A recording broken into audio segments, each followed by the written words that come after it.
शेतकरी बंधूंनो नमस्कार। आज आपण थोड्या आगळ्यावेगळ्या शेतीबद्दल माहिती पाहणार आहोत। करवीर तालुक्यातील सडोली डुमाला या गावातील शेतकरी दिलीप कांबळे यांच्याकडून शिंपला फार्मिंग या व्यवसायाबद्दल माहिती जाणून घेणार आहोत। त्यासाठी हा व्हिडिओ शेवटपर्यंत नक्की बघा।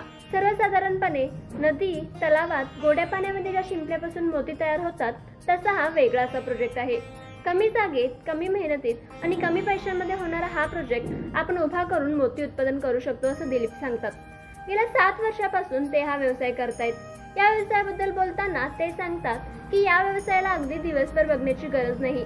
दिवसातून 20-30 मिनिटं वेळ देऊन खाद्याची आणि पाण्याचे व्यवस्थापन या 2 गोष्टी नियंत्रणात ठेवून हा व्यवसाय करू शकतो। साधारणपणे एप्रिल आणि मे जो तीव्र उन्हाचा पिरियड असतो हा वेळ सोडून आपण कधीही मोत्याची शेती करू शकतो। त्यांनी 10 बाय 10चा सेटअप करून आपल्या प्लांटमध्ये 2000 शिंपले टाकलेत। शिंपल्यांना शेवाळाचे जे प्रकार आहेत स्पिरुलिना, क्लोरेला, त्याचबरोबर फायटोप्लॅंक्टॉन, झूप्लॅंक्टॉन अशा प्रकारचे खाद्यपदार्थ दिले जातात।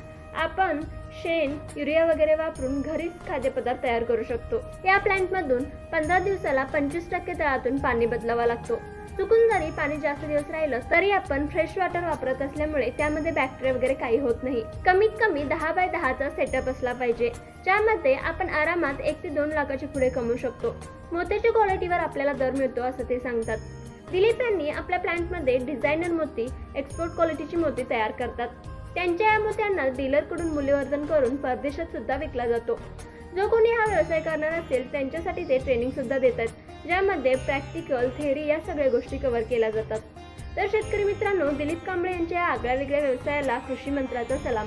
या शिंपली फार्मिंग बद्दल माहिती तुम्हाला कशी वाटली हे कमेंट करून आम्हाला नक्की कळवा।